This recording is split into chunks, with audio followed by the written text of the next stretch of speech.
Indian Super league 2022-23 finally खत्म हो गया और एक बहुत बढ़िया सॉलिड सीजन ओवरऑल, जिसका फाइनल बहुत ज्यादा थ्रिलिंग था।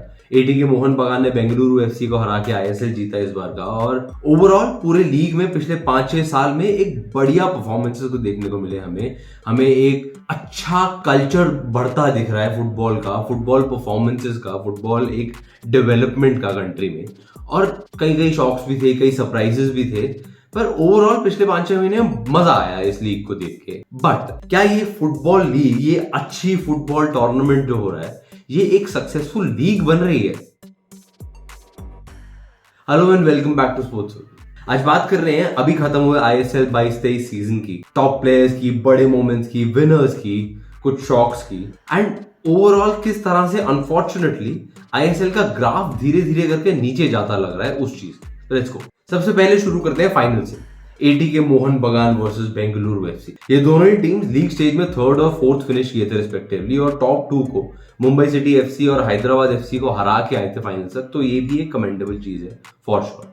उसके अलावा अगर आप देखो इस फाइनल के बारे में ही, इस फाइनल के पहुंचने तक की जर्नी का, बेंगलुरु एफसी ने बहुत एक बढ़िया कमबैक मारा। पहला जो 10-11 मैचेस थे उसमें शायद सिर्फ वो लोग 2 मैच जीते थे, और ये एक टेबल मतलब बॉटम ऑफ द टेबल वाला फॉर्म है फॉर श्योर। एक अब इस टीम को कोई भी चांस नहीं दे रहे थे, हर तरफ से इस टीम को क्रिटिसिज्म मिल रहा था। इसके ओनर्स भी ट्विटर पे काफी ज्यादा स्ट्रॉन्ग स्टेटमेंट्स दे रहे थे कि नहीं, this is not acceptable and all. Players खुद, somebody like Sunil Chhetri, legend of Indian football, वो खुद आके मीडिया में स्टेटमेंट दे रहे थे कि ये एक्सेप्टेबल नहीं है, हम लोग एक्चुअली काफी ज्यादा अशेम्ड फील करते हैं ऐसी परफॉर्मेंसेस से। उसके बाद इतना मिराक्युलस कमबैक मारना, उसके बाद लगातार 9 मैच जीतना, ये एक जेन्युइन फेरी टेल से कम नहीं है। किसी ने भी इस टीम को चांस नहीं दिया था कि टॉप 4 तक पहुंच जाएंगे, इनफैक्ट टॉप 6 तक भी पहुंच जाएंगे, प्ले ऑफ स्पॉट कहीं से भी खींच लेंगे, बट ये लोग पहुंचे and commendable for sure. And final में भी एक आधा गलत डिसीजंस के चक्कर में ये लोग रह गए, बट बहुत तगड़ा चांस था इनके पास 80-82 मिनट्स तक भी कि ये मैच जीत जाए। पेनल्टीज तक गया, उसके बाद एक गैम्बल सा हो रहा था पेनल्टीज में, पर कमेंडेबल परफॉर्मेंस इस टीम से पूरे सीजन में, स्पेशली जिस तरह का इन्होंने स्टार्ट किया था और मिडवे ऑफ द टूर्नामेंट जिस तरह के एक्सपेक्टेशन लग रहे थे इनसे, जिस तरह का इनका चांसेस लग रहे थे, उसके बाद इतना तगड़ा फाइनल तक अपना रन मारना कमेंडेबल फॉर श्योर। फिर आते हैं एटी के मोहन बगान पे, द चैंपियंस। पिछले कुछ टाइम से ये काफी कंसिस्टेंट रही है टीम, और पिछले साल सेमीफाइनल तक पहुंचे, उससे पहले फाइनल तक पहुंचे जिसमें हार गए थे अनफॉर्चुनेटली। यहाँ पे फिर फाइनल तक पहुंचे और यहाँ पे फाइनली चैंपियंस बने। तो ऐसे में इस कंसिस्टेंसी की आपको प्रेज करनी पड़ेगी फॉर श्योर, क्योंकि इस लीग में ठीक है कंपटीशन उतना, आप ये नहीं कह सकते कि हर टीम कुछ ना कुछ कर देती है, पर इतने क्लोज लीग में आपका इतना ज्यादा कंसिस्टेंट होना भी मुश्किल होता है, और यहाँ पे प्रेज बनती है इस टीम की। पूरा सीजन ये लोग कंसिस्टेंटली खेले, यहाँ पे भी थर्ड फिनिश किए थे लीग में इस सीजन में। और परफॉर्मेंसेस अगर देखो तो इन्होंने काफी सॉलिड परफॉर्मेंस मारे हैं। कभी भी ऐसा नहीं लगा कि अरे ये टीम एकदम फाड़ के निकल जाएगी, पर ऐसा भी कभी नहीं लगा कि ये टीम कभी भी गेम से बाहर है किसी भी स्टेज पे। तो डिजर्विंग चैंपियंस। थोड़ा सा लग गया इनके साइड, जो सेकंड पेनल्टी इन्हें मिली 87 मिनट जो भी था, वो पेनल्टी थी नहीं, रेफरी का गलत डिसीजन था। पर आप ये नहीं कह सकते हो कि वो लक भी डिजर्व नहीं करते थे। जितना उन्होंने एफर्ट मारा था, जितना वो लोग पूरा सीजन एफर्ट मारते हुए आए हैं, एक वो होता है ना कि आप अपना लक बनाते हो over a period of time अपनी मेहनत से, वो मेरे ख्याल से था एटी के मोहन बगान के साथ फाइनल में। और जितनी उन्होंने मेहनत मारी है पिछले पूरे सीजन में और पिछले 2-3 सीजन में कंसिस्टेंट रहने के लिए, यहाँ पे वो लक उनका साथ देगी थोड़ा सा। बाकी ऑब्वियसली उनका परफॉर्मेंस था कि गेम में बने रहे वो इतने लंबे टाइम तक। सो यार ये ठीक है, एक बार को आता है कि नहीं, उनको पेनल्टी नहीं मिलती तो हार जाते, बट ये नहीं बोल सकते कि कंप्लीटली अनडिजर्विंग विनर्स। पर एक और बड़ी न्यूज है एटी के मोहन बगान फैंस के लिए। जब से एटलेटिको डे कोलकाता और मोहन बगान का मर्जर हुआ था, जो मोहन बगान के फैंस थे, क्योंकि मोहन बगान ट्रेडिशनली बहुत बड़ा क्लब रहा है इंडियन फुटबॉल में, कई 100 साल से, पिछले 100 साल से मोहन बगान एक बड़ी एंटिटी रही है इंडियन फुटबॉल में। तो जो मोहन बगान के फैंस थे वो इस मर्जर से बिल्कुल खुश नहीं थे, और मर्जर से एक बार को खुश हो भी गए तो भी ये जो नाम रखा था ना एटी के मोहन बगान, ये एक बहुत बड़ा प्रोटेस्ट का कारण था सबके लिए कि जी 80K को हटाओ नाम से, मोहन बगान को रखो। ओनरशिप ग्रुप ने फाइनली उनका ये सुन लिया, जो उनके ओनर आरपीएसजी ग्रुप के हेड संजीव गोयनका, उन्होंने फाइनल जीतने की इमीडिएटली बाद फील्ड पर ही अनाउंसमेंट करी कि जी हम एटीके हटा रहे हैं नाम से फाइनली। आई एम श्योर वो पहला जो सेंटेंस था उस स्टेटमेंट का, उसमें बहुत खुश हो गए होंगे सारे मोहन बगान फैंस। बट जो सेकंड सेंटेंस आया स्टेटमेंट में कि अब से अगले सीजन से इनफैक्ट मोहन बगान, ये जो टीम है, it will be known as Mohun Bagan super giants. ये ग्रुप का पहला स्पोर्टिंग क्लब नहीं है, इन्होंने इनका एक लखनऊ सुपर जायंट भी है, इनका एक पहले राइजिंग पुणे सुपर जायंट भी था आईपीएल में, अभी लखनऊ सुपर जायंट्स है करंटली आईपीएल में। अपनी हर टीम के साथ एक कोशिश करते हैं कि ये जो सुपर जायंट्स का टैग है वो ऐड हो जाए, और अब Mohan Bagan super giants, which I don't know, अगर एटीके से खुश नहीं थे लोग तो आई एम प्रीटी श्योर नाम से एटलीस्ट, और भी फैक्टर्स थे नो डाउट, बट अगर वो नाम से इशू था थोड़ा सा, तो मोहन बगान सुपर जायंट से भी इशू हो सकता है थोड़ा बहुत। तो आई डोंट नो, आई मेरे को थोड़ा सा फनी लग रहा है सिचुएशन। जो भी अभी मोहन बगान फैंस कोई भी अगर देख रहे हैं इस वीडियो को, तो नीचे कमेंट में जरूर बताएं कि आपकी क्या फीलिंग है इस नेम चेंज को लेके। अभी हमने थोड़ा सा टच अपॉन किया कि रेफरिंग जो डिसीजन थे फाइनल में वो उतने ज्यादा एक्यूरेट नहीं थे, वो काफी अजीब थे टू बी वेरी फेयर। जो एटीके मोहन बगान की सेकंड पेनल्टी थी वो पेनल्टी नहीं थी, आउटसाइड द बॉक्स कॉन्टैक्ट था। एक बेंगलुरु एफसी को और पेनल्टी मिलनी चाहिए थी, वो उन्हें नहीं मिली जब रॉय कृष्णा पे फाउल हुआ था। और ओवरऑल भी ऐसा लग नहीं रहा था कि जो रेफरी थे वो कभी भी गेम के कंट्रोल में थे पूरी तरीके से, और जो भी फाउल्स हो रहे थे, जो भी मोमेंट्स हो रहे थे थोड़े बहुत टिप्स के, वो उतना ज्यादा अच्छे से हैंडल कर नहीं रहे थे। और ये सिर्फ फाइनल का इशू नहीं है, ये एक इशू पूरे सीजन चलता आ रहा है, और इनफैक्ट इस सीजन नहीं, पिछले कुछ सीजन से चलता आ रहा है, जब से इनफैक्ट लीग शुरू हुई है। और अलग अलग स्टेजेस पे, अलग अलग टाइम्स पे एक्सपर्ट्स ने, फैंस ने, फॉर्मर प्लेयर्स ने इस चीज को क्वेश्चन किया है। एंड अगर आप एक अच्छी लीग बनाने की कोशिश कर रहे हो, आप एक बढ़िया सक्सेसफुल प्रॉपर्टी बनाने की कोशिश कर रहे हो, तो ये जो एक बड़ा इशू है, रेफरिंग एक मेजर इशू होता है हर चीज में, हर स्पोर्टिंग एंटिटी में, किसी भी स्पोर्ट में देखो, कहीं भी लीग, कोई भी टूर्नामेंट, जब तक आपके डिसीजंस फेयर नहीं आ रहे, एक्यूरेट नहीं आ रहे, तब तक वो लीग को क्रेडिबिलिटी नहीं मिलेगी उतने आराम से जितनी उनको किसी भी लीग को चाहिए होती है। ऐसे में बहुत सारे कॉल्स आए हैं फाइनल की इमीडिएटली बाद भी कि वीएआर इंप्लीमेंट करो, वीएआर किसी तरह से सोचो कि कैसे कर सकते हैं। ठीक है, अभी तक एआईएफएफ और आईएसएल नहीं कर पाए हैं बिकॉज वो एक महंगा सौदा है यार, 15-20 करोड़ का है पूरे साल का, और इतने शायद पैसे बना नहीं रही लीग उतने ज्यादा कि 15-20 करोड़ खर्च पाए वीएआर पे। बट ये एक चीज है जो कंटेंशियस है इस टाइम पे, और रेफरिंग इंपॉर्टेंट है, इसको इंप्रूव करना बहुत ज्यादा इंपॉर्टेंट है। थोड़ी सी बात करते हैं टूर्नामेंट के लीग स्टेजेस का। जो लीग विनर्स शील्ड होता है वो मुंबई सिटी एफसी ने जीता, and genuinely very good performance through out the league.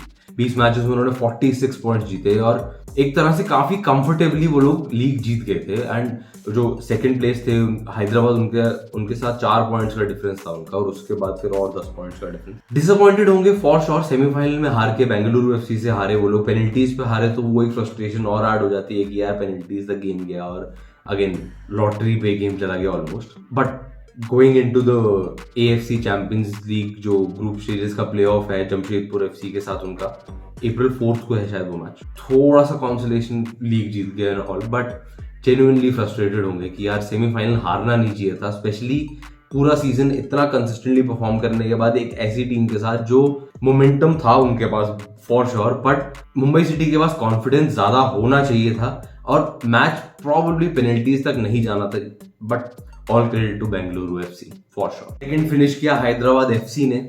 Last year भी ये लोग सेकंड फिनिश किए थे लीग में, पर उस टाइम पे ये लोग आईएसएल जीते थे, जाके फाइनल में पहुंच के जीते थे आईएसएल, बट इस बार सेमीफाइनल से ही बाहर हो गए। ये लोग भी पेनल्टीज पे हारे, दोनों ही सेमीफाइनल्स पेनल्टीज पे डिसाइड हुए। ये लोग एटीके मोहन बगान से हारे, but good team, solid team, develop अच्छी हो रही है टीम। इंडियन जो यंग इंडियन फुटबॉलर्स का इनके पास एक ग्रुप है, कोर ग्रुप, वो अच्छे से डेवलप हो रहा है, और उसके आसपास जो एक्सपीरियंस प्लेयर्स हैं वो भी ऑब्वियसली अच्छा कर रहे हैं। तो इस टीम के साथ अगले कुछ सालों तक एक एक्सपेक्टेशन अटैच रहेगी कि ये टीम अच्छा करेगी आने वाले आईएसएल में भी।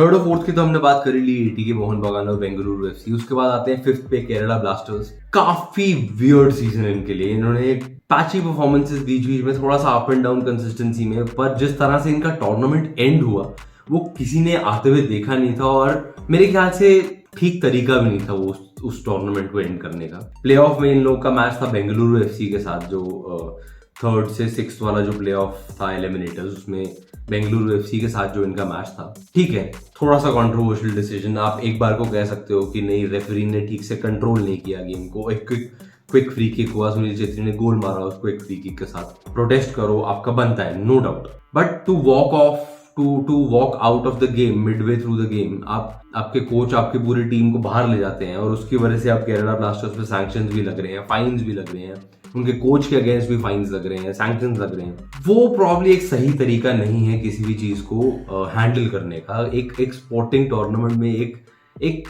गेम को हैंडल करने का, क्योंकि कंप्लीटली इलीगल नहीं है एक क्विक फ्री किक लेना। ठीक है, आपका सेंटिमेंट जो भी उस टाइम पे है, ठीक है, आपका जो भी ओपिनियन है उस टाइम पे, आप गेम को बीच में छोड़ के जाते हो, आप वॉकआउट कर जाते हो गेम से, आप कंसीड कर देते हो कि हाँ ठीक है हम नहीं खेल रहे, और वो एक उतना सही तरीका नहीं है गेम को खेलने का फॉर श्योर, और एक सही एग्जाम्पल नहीं सेट करता। केरला ब्लास्टर्स इनफैक्ट सबसे पॉपुलर टीम है आईएसएल में एट दिस पॉइंट, तो वो एक सही एग्जाम्पल नहीं सेट करता किसी के लिए भी। And I hope better sense prevails आगे आने वाले टाइम पे, क्योंकि केरला ब्लास्टर्स के फैंस ने भी सोशल मीडिया पे काफी गाली गलौज किया, अंडरस्टैंडेबली सो। सुनील छेत्री को काफी गालियां दी, यार इंडियन लेजेंड है वो आदमी, कैप्टन रहे हैं टीम के, गाली देना इस तरीके से बनता नहीं है, to be very fair. But again I hope things get better by the time अगला सीजन आता है। उसके बाद सिक्स्थ है ओडिशा और सेवेंथ है गोवा। दोनों में कोई बहुत ज्यादा डिफरेंस नहीं था पॉइंट्स वगैरह में, और गोवा वुड बी डिसअपॉइंटेड कि प्ले ऑफ स्पॉट से कितने कम मार्जिन से मिस आउट कर गए। एंड इनफैक्ट ओवरऑल दोनों ही टीम थोड़ा सा अपने परफॉर्मेंसेस से डिसअपॉइंटेड होंगी, क्योंकि टैलेंट इनके पास दोनों के पास था इस सीजन में दोनों ने कई जगह पे अपना परफॉर्मेंसेस का पोटेंशियल दिखाया, अपने परफॉर्मेंसेस का प्रॉमिस दिखाया, पर उसे लगातार एक कंसिस्टेंट रन में कन्वर्ट नहीं कर पाए, जैसे बेंगलुरु एफसी ने किया, जैसे मुंबई सिटी एफसी ने किया, हैदराबाद ने किया। एक लगातार रन बनाया परफॉर्मेंसेस का, रिजल्ट्स का, वो ये दोनों टीम्स नहीं कर पाई। ओडिशा फिर प्लेऑफ में हार गई और उसके बाद फिर आगे नहीं जा पाया ऑब्वियसली, बट थोड़े से डिसअपॉइंटेड होंगे दोनों फॉर श्योर। डिसअपॉइंटमेंट की ही बात करें तो चेन्नईयन एफसी, ये लोग भी डिसअपॉइंटेड होंगे, क्योंकि ये लोग काफी टाइम से कंसिस्टेंट परफॉर्मेंस रहे हैं, पर इस सीजन में उतना अच्छा नहीं कर पाए। 8th फिनिश किया, पिछले भी कुछ टाइम से एक कंसिस्टेंसी नहीं मेंटेन कर पा रहे हैं पिछले 2-3 सीजन से, तो वो एक थोड़ा सा एक कॉज ऑफ कंसर्न रहेगा इस टीम के लिए। फॉर्मर चैंपियंस है ये टीम, तो ऐसा नहीं है कि इस टीम को जीतना नहीं आता है, इस टीम के मैनेजमेंट को पता नहीं है व्हाट इट टेक्स, बट वो जो एक कंसिस्टेंसी चाहिए होती है, वो जो एक लगातार परफॉर्मेंसेस का रन चाहिए होता है, वो भी चेन्नईयन एफसी नहीं कर पा रही है unfortunately at this point in time. And I am hoping and chances भी हैं कि ये लोग they will get their act together going forward. फिर आते हैं ईस्ट बंगाल पे, 9th प्लेस फिनिश किया। एक्ट टुगेदर की बात करूं अगर, ईस्ट बंगाल एफसी जब से आईएसएल में आए हैं वो लोग अपना एक्ट टुगेदर नहीं कर पाए हैं, वो लोग एक जुड़ नहीं पाए हैं पूरी चीज के साथ, अपना उतना ज्यादा दिखा नहीं पाए जो ईस्ट बंगाल का लेजेंडरी स्टेटस है इंडियन फुटबॉल में। आईएसएल में उस चीज का कन्वर्जन नहीं हो पाया अभी तक, और वो एक थोड़ी सी खटके की बात उनको, उनके फैंस को। अगेन टीम मैनेजमेंट को पता है क्या करना होता है ओवर द इयर्स, इतना एक हिस्ट्री जुड़ी हुई है ईस्ट बंगाल के साथ, तो ऐसा नहीं है कि ये लोग वापस नहीं आ सकते, पर अभी eight this point in time एक चैलेंज लग रहा है इस टीम के लिए। फिर आते हैं एक शॉक पे। Last year league winner shield जो लीग में टॉप पे फिनिश किए थे जमशेदपुर एफसी, वो लोग इस बार 10th फिनिश किए। लास्ट ईयर थोड़ा सा सरप्राइज था उनका लीग जीतना, उनका लीग पे टॉप पे फिनिश करना। इस बार थोड़ा सा शॉक है, क्योंकि लास्ट ईयर किसी ने ये सबने एक्सपेक्ट किया था कि टीम अच्छी बन रही है, किसी ने ये नहीं एक्सपेक्ट किया था कि लीग जीत जाएंगे वो लोग, लीग पे टॉप पे फिनिश कर जाएंगे लीग स्टेज में। इस साल जब उनके साथ एक्सपेक्टेशन जुड़ी हुई थी तो एक प्रेशर भी आ गया, आई एम अज्यूमिंग वो प्रेशर ये टीम हैंडल नहीं कर पाई, जो यंग टीम भी थी काफी हद तक, वो प्रेशर ये लोग हैंडल नहीं कर पाए काफी एविडेंटली। एंड 10th फिनिश करना 1 से उतना ज्यादा सही नहीं लगता, टू बी वेरी फेयर। आप हमेशा ये कोशिश करते हो कि आप अगर फर्स्ट फिनिश किए लीग में तो उस चीज पे बिल्डअप करो, ठीक है। अगर फर्स्ट नहीं भी फिनिश करते हो अगले सीजन में तो टॉप 4 से तो बाहर मत आओ। ये लोग टॉप 4 से बाहर हुए, टॉप 6 से बाहर हुए, सीधा 10th पे जाके गिरे। वो एक बहुत ज्यादा डिसअपॉइंटिंग चीज है इस टीम के लिए। फिर आते हैं जो लास्ट प्लेस फिनिश करी, नॉर्थ ईस्ट यूनाइटेड एफसी। इस टीम के साथ बहुत सारे प्रॉब्लम्स है, पिछले काफी टाइम से बहुत सारे प्रॉब्लम्स है, और ये टीम ज्यादा करके पिछले 9 सीजन में टॉप की तरफ कम और बॉटम की तरफ ज्यादा फिनिश करी है। और ये धीरे धीरे कंसर्न बढ़ रहा है, क्योंकि इस जोन से इस एरिया से जिस तरह के प्लेयर्स आने चाहिए, जिस तरह का डेवलपमेंट होना चाहिए, वो मैनेजमेंट ढंग से नहीं कर पा रही है। ओनरशिप ग्रुप कह लो, मैनेजमेंट कह लो, या जो भी कह लो। ठीक है, हमने पहले भी बात की है एक बार कि नॉर्थ ईस्ट यूनाइटेड होना ही नहीं चाहिए था। सब स्टेट्स अलग हैं, सब कल्चर्स अलग हैं। बट अगेन, अगर आप एज एन ओनरशिप ग्रुप एक टीम को लेके चल रहे हो, तो आपका कंसिस्टेंट रिकॉर्ड ये नहीं हो सकता कि हम बॉटम की तरफ ज्यादा बार फिनिश किए। एंड गोइंग फॉरवर्ड ये एक कंसर्न भी रहेगा, क्योंकि बहुत जल्द अगले सीजन के बाद इनफैक्ट रेलिगेशंस भी आ जाएंगे आईएसएल में। तो अगर आप ही का कंसिस्टेंटली ये रह रहा है कि टॉप बॉटम के 1 या 2 या 3 में फिनिश कर रहे हो आप, तो आपके बहुत ज्यादा रिस्क है कि आप रेलीगेट होकर आई लीग तक चले जाओगे। वो ऑब्वियसली नहीं चाहेंगे, आईएसएल के फाउंडिंग मेंबर्स में से हैं ये लोग। तो ये एक चीज का ध्यान देना शुरू करना पड़ेगा आज से। परफॉर्मेंसेस की अगर बात करें तो मुंबई सिटी एफसी से शुरू करते हैं। Best attacking team clearly, 54 goals मारे उन्होंने अपने 20 लीग स्टेज गेम्स में। और होर्हे डियाज, लालियांजुएला जांगटे, ग्रेग स्टुअर्ट, ये एक बहुत बढ़िया गोल स्कोरिंग और असिस्ट यूनिट बना हुआ था आपस में सारे। तो definitely the best attacking unit Mumbai City FC. Defensive unit की बात करो तो हैदराबाद एफसी जो सेकंड फिनिश किए, वो लोग बेस्ट डिफेंसिव टीम थे। सिर्फ 16 गोल्स कंसीड किए उन्होंने पूरे लीग स्टेज में, which is definitely a praiseworthy performance. Hero of the league, basically MVP इस सीजन के, Lallianzuala Chhangte, MCFC Mumbai City FC के, 10 गोल 6 असिस्ट और एक डोमिनेंट फोर्स बनते दिख रहे हैं वो मिडफील्ड में इतनी यंग एज में। एंड डेफिनेटली आगे आने वाले इंडिया के मैचेस के लिए, इंडियन टीम के लिए, इंडियन फुटबॉल टीम के लिए एक बड़ी होप होने वाले हैं। गोल्डन बूट जीता ओडिशा एफसी के डिएगो मोरिशियो ने 12 गोल्स मार के। ये टाइड थे डिमिट्री पेट्राडोस और क्लेटन सिल्वा के साथ, बट मोरिशियो ने सबसे कम मिनट्स खेले थे इन तीनों में, तो ऑब्वियसली गोल्डन बूट उनका बनता था। गोल्डन ग्लव जो बेस्ट गोलकीपर वाला अवार्ड होता है, वो मिला विशाल कैद को। 11 क्लीन शीट्स रखी एटी के मोहन बगान ने, और उसके अंदर विशाल कैद का एक बहुत बड़ा रोल था। उसके बाद आता है emerging player award, Shivshakti Narayanan, Bengaluru FC के स्ट्राइकर। बहुत इंप्रेसिव ब्रेकआउट सीजन, 6 गोल्स मारे, 3 असिस्ट, और उन सबसे बड़ी अचीवमेंट सुनील छेत्री, लेजेंडरी सुनील छेत्री को उन्होंने बेंच पे बिठा दिया बेसिकली अपने परफॉर्मेंसेस के बल पे। तो ये एक definite feather in the hat वाला मोमेंट था इनके लिए, इस यंग स्ट्राइकर के लिए। इनफैक्ट बेंगलुरु एफसी के जो फाइनल मैच में पहले ही मिनट में शिवशक्ति नारायणन को चोट लग गई थी, उनकी नाक पे चोट लग गई थी, जिससे खून हो गए थे वो अगर नहीं होता, वो अगर मोमेंट नहीं होता, तो फॉर श्योर एक बड़ा इम्पैक्ट छोड़ के जाते वो फाइनल पे भी। तो एक बहुत unfortunate moment, but very promising career ahead for this young man. Street bowler of the league award मिला नोआ सदौरी को, एफसी गोवा के प्लेयर। उसके बाद ग्रास रूट्स अवार्ड जो बेसिकली उन क्लब्स के एफर्ट्स को रिकॉग्नाइज करने के लिए बनाया गया है जिन्होंने ग्रास रूट्स डेवलपमेंट प्रोग्राम्स अपने अच्छे कर रखे हैं और उनके इम्पैक्ट अच्छे दिख रहे हैं इंडियन फुटबॉल पे। वो इस सीजन के लिए मिला बेंगलुरु एफसी और एफसी गोवा को। And to be very fair, ये दोनों क्लब्स विद हैदराबाद एफसी बहुत अच्छा काम कर रहे हैं ग्रास रूट्स लेवल पे, इस चीज के लिए, इस डेवलपमेंट के लिए, इंडियन प्लेयर्स की, यंग इंडियन टैलेंट के डेवलपमेंट के लिए बहुत अच्छा काम कर रहे हैं। And this is another recognition for that. Best pitch जो अवार्ड होता है वो मिला केरला ब्लास्टर्स एफसी को। And again that is a wonderful stadium to play in, और जो पिच भी उन्होंने रखी पूरे season, recognition for that. All in all एक अच्छा सीजन फुटबॉल इन टर्म्स में। जो क्लब्स वगैरह की थोड़े से कंसर्न्स रह रहे थे, उसे इस सीजन में एड्रेस किया गया। ये सीजन थोड़ा सा लंबा था, मैचेस सारे थर्सडे और मंडे के बीच में थे, तो रिकवरी टाइम भी मिल रहा था प्लेयर्स को। एंड ये एक बहुत बड़ा फैक्टर है, क्योंकि पहले कई ऐसे इंसिडेंट हो चुके हैं कि जी पहले 2-3 मैचेस के अंदर ही कोई एक प्लेयर इंजर हो गया, उसके बाद जब तक वो फिट हुआ बेचारा तब तक लीग ही खत्म होगी। तो वो इस बार वो एड्रेस की गई चीज, तो डेफिनेटली एक इम्प्रूवमेंट। कंपेटिटिवनेस का भी थोड़ा सा ध्यान रखा गया, नंबर ऑफ मैचेस थोड़े से बढ़ गए, बिकॉज जो थोड़ा सा फॉर्मेट ट्वीक किया गया, प्ले ऑफ फॉर्मेट ट्वीक किया गया, जिसमें जो टॉप 2 लीग स्टेज में फिनिश की टीम्स वो सीधा सेमीफाइनल में पहुंची। उसके बाद जो 3rd से 6th थी उन लोगों ने आपस में एक वन ऑफ एलिमिनेटर खेला। वो एक बढ़िया एडिशन था क्योंकि सबको एक एक्स्ट्रा मैच मिला, सबको एक एक्स्ट्रा कंपेटिटिव एज मिला। एंड कह सकते हो कहीं ना कहीं सिंस 80 के मोहन बगान और बेंगलुरु एफसी दोनों ही उस एलिमिनेटर स्टेज से निकल के आए, दोनों के पास एक और कंपेटिटिव एज हो गया था सेमीफाइनल में over league stage winners Mumbai City FC और league stage second place Hyderabad FC. नए प्लेयर्स निकल कर आ रहे हैं और नए प्लेयर्स का हमने इम्पैक्ट भी देखा इस सीजन में, उनकी डेवलपमेंट देखी इस सीजन में, तो वो एक बहुत बड़ा पॉजिटिव है। Again overall good season in terms of footballing perspective. थोड़ी सी चीजें सॉर्ट करनी है, मेन जो चीज है वो रेफरिंग है, उसे सॉर्ट करना बहुत ज्यादा जरूरी है। बहुत ज्यादा शिकायतें आई हैं फैन से, प्लेयर्स से, ओनर्स से, एक्सपर्ट से, फॉर्मर प्लेयर्स से, तो ये एक चीज बहुत ज्यादा जरूरी है सॉर्ट करनी।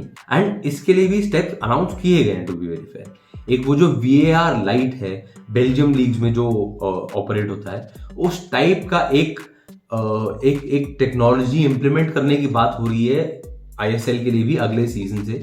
जो AIFF प्रेसिडेंट हैं कल्याण चौबे जी, उन्होंने ये अनाउंसमेंट किया है कि हम ऑलरेडी एक्सप्लोर करना शुरू कर रहे हैं एंड होपफुली अगले सीजन से एक VAR लाइट हमारा अपना वर्जन भी हम इंप्लीमेंट कर पाएंगे रेफरिंग को थोड़ा सा और सॉर्ट करने के लिए। Again VAR is never 100% accurate, हमने यूरोप के टॉप लीग्स में देखा है, पर एक रेफरी को हेल्प जो होती है वो हो जाएगी। कम से कम कुछ परसेंटेज ऑफ एरर्स, इतने ऑब्वियस एरर्स जैसा फाइनल में देखा हमने, वो एरर्स कम हो जाएंगे कम से कम, तो वो भी एक बड़ी हेल्प है फॉर श्योर। कंसर्न थोड़ा सा है नॉन फुटबॉलिंग या ऑफ द पिच चीजों को लेकर। एवरेज अटेंडेंस इस सीजन की डिक्लाइन हो के 12,000 पे पहुंच गई, which is a big concern because सिर्फ अगर ऑन एन एवरेज 12,000 लोग आ रहे हैं, उसमें से भी कई मैचेस में बहुत ही कम, कुछ 1,000-1,500 लोग पहुंचे थे ओवर द लीग स्टेज। ये एक बड़ा कंसर्न है कि आप स्टेडियम में फैंस को अट्रैक्ट नहीं कर पा रहे हो, लोकल फैंस को आप अट्रैक्ट नहीं कर पा रहे हो एज ए लीग, तो वो एक बड़ा कंसर्न है। और ये नंबर धीरे धीरे करके डिक्लाइन हो रहा है। ऐसा नहीं है कि इस सीजन में कुछ सडनली हो गया और उससे पहले बढ़िया हेल्दी नंबर्स थे, धीरे धीरे करके ये नंबर्स डाउन आ रहे हैं। एंड अगर इस चीज को अरेस्ट करने के लिए, इस स्लाइड को अरेस्ट करने के लिए कुछ नहीं किया गया, तो ये एक बहुत अलार्मिंग चीज हो जाएगी बिकॉज सारे क्लब्स के लिए एक बड़ा रेवेन्यू सोर्स होता है match day fees, match day जो टिकटिंग सेल्स वगैरह रहते हैं, मर्चेंडाइजिंग सेल्स रहते हैं। बट अगर लोग आ ही नहीं रहे हैं तो वो एक मेजर चंक धीरे धीरे करके गायब होता जा रहा है। एंड रेवेन्यू मॉडल जो ISL का है उसमें और ज्यादा रोल ये प्ले करता है क्योंकि ब्रॉडकास्ट राइट्स इनके पास नहीं, उसके आगे बात करेंगे हम। तो वो एक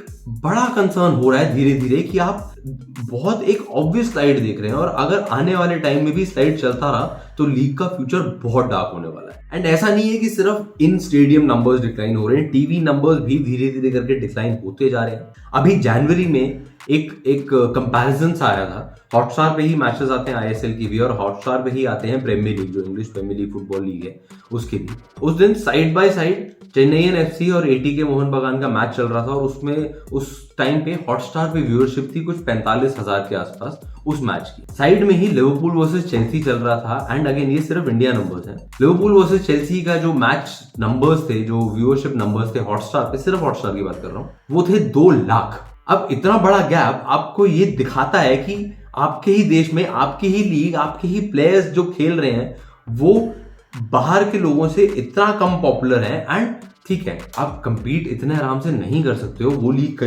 काफी टाइम से चल रही है, कई सालों से चल रही है, उसकी एक अलग स्टैंडिंग है across the world, obviously India में भी। बट एक कंसर्न ये डेवलप हो रहा है, स्पेशली अगर आप उस नंबर को कंपेयर करो ISL फाइनल के साथ। फाइनल किसी भी टूर्नामेंट का, इतने बड़े लेवल के टूर्नामेंट का, आपको डेफिनेटली आना चाहिए कि एक एक्स्ट्रा बूस्ट आना चाहिए, पर फाइनल में भी सिर्फ 2 लाख व्यूअर्स थे हॉटस्टार पे on an average. And side में एक और लेजेंड्स लीग क्रिकेट जो है, वो जो रिटायर्ड प्लेयर्स की क्रिकेटिंग लीग है, उसमें इंडिया वर्सेस एशिया का कुछ मैच चल रहा था, उसमें भी एवरेज नंबर 2-2.5 लाख आ रहे थे। एंड आप ये देखो कि इंडिया के लोग आप कंपीट नहीं कर पा रहे उनके अटेंशन के लिए, और जो रिटायर्ड क्रिकेटर्स हैं, वॉश्ड अवे क्रिकेटर्स हैं, उनको देखना ज्यादा पसंद कर रहे हैं लोग इंस्टेड ऑफ आपके जो करंट फुटबॉलर्स हैं। ये एक मैटर ऑफ कंसर्न है फॉर श्योर, और इसको एड्रेस करना बहुत ज्यादा जरूरी है कि ये लीग कोई नई लीग है, नया एकदम कुछ सेटअप है, सब कुछ 9 सीजन हो गए और 9 सीजन में इससे ज्यादा अटेंशन, इससे ज्यादा नंबर्स आपके पास स्टेडीली होने चाहिए थे, क्योंकि इंडिया में जनता की कमी नहीं है, आप बस उस जनता को अपनी तरफ अट्रैक्ट नहीं कर पा रहे हो। फुटबॉल फैंस की भी कमी नहीं है, आप उन फुटबॉल फैंस को अपनी तरफ अट्रैक्ट नहीं कर पा रहे हो मैचेस देखने के लिए। तो ये एक अगेन एक back to the drawing board वाला सिचुएशन है, आपको देखना होगा जाके कि कैसे इस चीज को इंप्रूव किया जा सकता है। रेवेन्यूज भी इस लीग की अगर आप ओवरऑल देखो तो कुछ बहुत ज्यादा बढ़ नहीं रहे हैं, तो बेसिकली आपका ना पॉपुलैरिटी बढ़ रही है ना पैसा बढ़ रहा है, और ओवरऑल एक बड़ा कंसर्न बन रहा है। हमने लास्ट ईयर भी एक वीडियो किया था इस पूरे फैक्टर्स को लेके कि किस तरह के रेवेन्यू मॉडल हैं, किस तरह की चीजें इस लीग को, इस प्रीमियर फुटबॉल लीग को इंडिया की होल्ड बैक कर रही हैं, एंड अभी भी वो फैक्टर्स काफी ज्यादा वैलिड हैं। आप अगर रेवेन्यू मॉडल देखो तो दुनिया की बड़ी से बड़ी लीग, कोई भी किसी भी स्पोर्ट की, एक मेजर चंक ऑफ रेवेन्यू आता है ब्रॉडकास्टिंग राइट से, मगर ब्रॉडकास्टिंग राइट्स आईएसएल के बिकते नहीं है, बिकॉज अभी तक पिछले 9 साल में स्टार स्पोर्ट्स ने ही इस लीग को ब्रॉडकास्ट किया, और स्टार स्पोर्ट्स के पास 34% ओनरशिप है आईएसएल की, बेस्ड ऑन द फैक्ट कि हम लोग ये लीग दिखाएंगे एंड ऑल। वहां पे आपका कहीं से बाहर से पैसा नहीं आ रहा है, तो आप एक रेवेन्यू सोर्स तो इमीडिएटली कट ऑफ कर देते हो। उसके बाद जो आपका सेंट्रल रेवेन्यू मॉडल है, उसके बाद उसकी वजह से ना क्लब्स अभी कुछ बहुत ज्यादा प्रॉफिटेबल है, ना लीग कुछ बहुत ज्यादा प्रॉफिटेबल है। अब नेक्स्ट ईयर जो 23-24 वाली लीग होने वाली है, उसके बाद से स्टार स्पोर्ट्स का भी डील खत्म है, and they are not renewing anything. Viacom 18 जो रिलायंस की एक कंपनी कह सकते हैं उसको, जो रिलायंस के ऑपरेशन में है, FSDL football sports development limited, उसी का एक सिस्टर ब्रांच कह लो, Viacom 18 is expected to take over the broadcasting, और वहां से भी आपको कुछ रेवेन्यू तो आएगा नहीं ऑब्वियसली, क्योंकि अब तो FSDL के पास 66% ऑफ द लीग है। तो वो एक बड़ा कंसर्न होने वाला है कि आप पैसा कहां से लेके आओगे लीग के अंदर, बाहर से जो पैसा आना होता है वो कहां से आएगा, वो एक बड़ी चीज है सोचने वाली। पॉपुलैरिटी एक फैक्टर है, एंड आज की डेट में अगर आप स्पेशली मेट्रो सिटीज की, अर्बन सिटीज की बात करो, वहां पे बच्चों को जो टीनेजर्स हो गए, अर्ली 20s व्हाटएवर, उन लोगों को किसी को ये नहीं पता कि आईएसएल के कोई नहीं, आपको आईएसएल के 10-12 प्लेयर्स भी ना बता पाए शायद, पर सबको ये मालूम है, प्रॉपर डिबेट्स चलती हैं कि जी प्रीमियर लीग में क्या हुआ है, जी प्रीमियर लीग का ये प्लेयर और ये टीम, जो टीम 20th फिनिश कर रही है वो भी सबको मालूम होता है। आपको ला लीगा के सारे प्लेयर्स का मालूम होता है, आपको चैंपियंस लीग आप देर रात तक 1:30-2 बजे तक जाके देखते हैं सारे, और बहसें होती हैं बराबर प्रॉपर बड़ी बड़ी।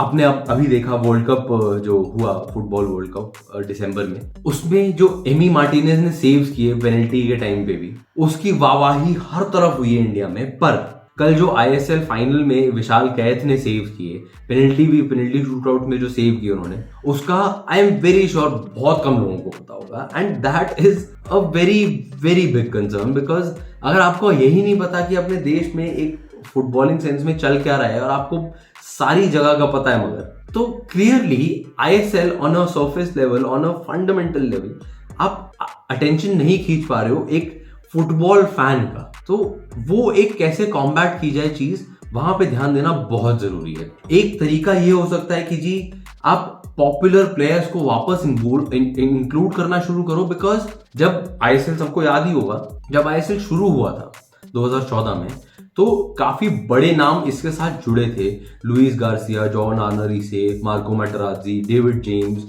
निकोलस अनेल्का, इयन ह्यूम, ये सारे प्लेयर्स ठीक है थोड़े से बुढ़े हो गए थे, रिटायरमेंट के ज्यादा पास थे as opposed to their peak of the career, पर ये सारे नोन नाम थे, और इन सब नामों का उस लीग में खेलना पहले ही सीजन में एक डेफिनेट ध्यान अट्रैक्ट करके लाया था अक्रॉस इंडिया, क्योंकि इंडिया के बहुत सारे बच्चों को उन सबका मालूम था कि ये कौन से क्लब में खेले हैं, इस क्लब में खेले हैं, कौन से साल में खेले हैं, कैसा खेलते हैं, वो पॉपुलैरिटी थी उन प्लेयर्स की।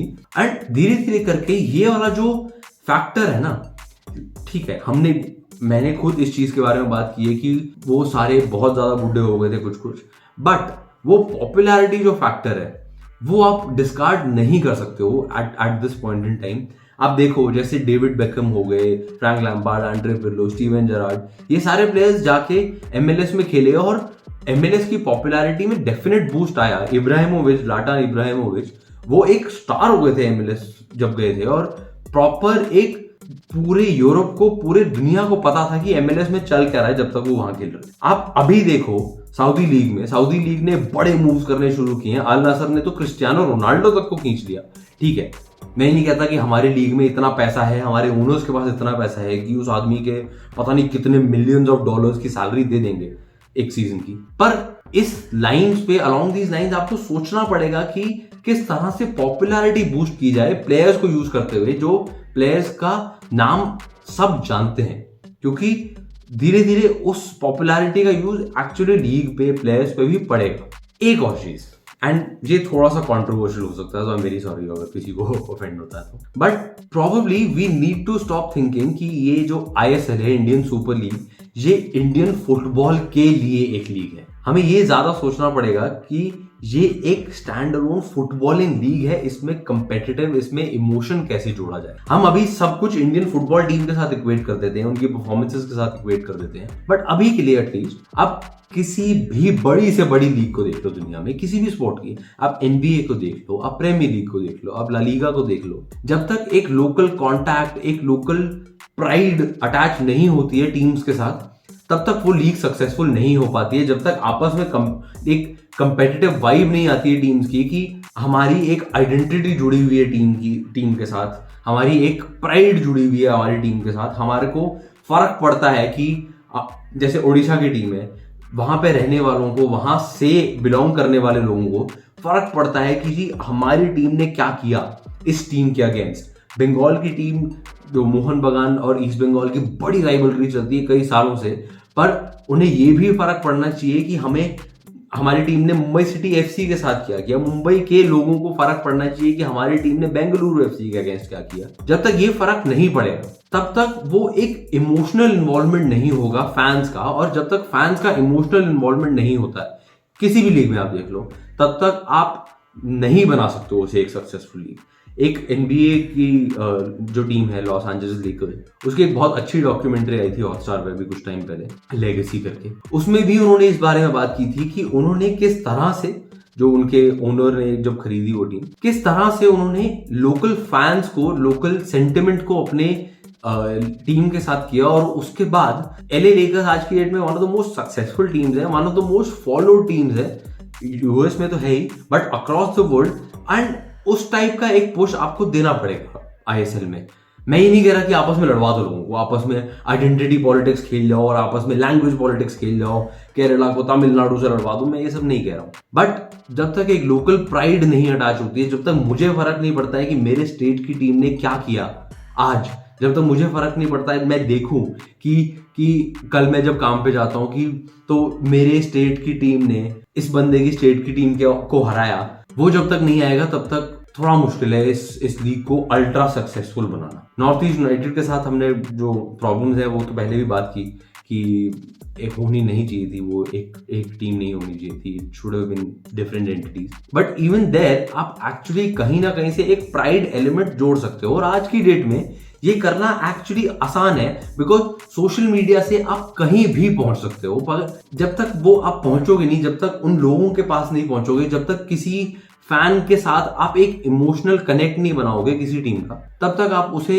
एक सक्सेसफुल लीग में ट्रांजिशन नहीं कर पाओगे अनफॉर्चुनेटली। आपके हिसाब से कैसा रहा ये वाला आईएसएल का सीजन, हमें कमेंट्स में जरूर बताएं। और आपके हिसाब से क्या Mohan Bagan super giants better नाम है एटीके मोहन बगान से, वो भी हमें कमेंट्स में जरूर बताएं। Apart from that, overall please हमसे बात करें इस बारे में कि आईएसएल को और किस चीज की जरूरत है, बिकॉज हो सकता है मेरे ओपिनियन जो अभी मैंने बात की जिन चीजों के बारे में, लोकल सेंटिमेंट और ये सब पॉपुलर प्लेयर्स, हो सकता है ये आपको ना लगे सही कि नहीं, एक और भी तरीका हो सकता है, इन चीजों में घुसने की जरूरत नहीं है। तो नीचे कमेंट्स में प्लीज बात करो हमसे। वीडियो अगर पसंद आया तो प्लीज नीचे लाइक दबा दो, ताकि यूट्यूब इसे ज्यादा से ज्यादा लोगों तक पहुंचा पाए, आपके और मेरे जैसे। बाकी अगर कंटेंट आपको पसंद आ रहा है तो प्लीज चैनल को सब्सक्राइब करना ना भूलें, ताकि आप इस बढ़ती स्पोर्ट्स लविंग कम्युनिटी का हिस्सा बन पाए। मिलते हैं आपसे अगले वीडियो में।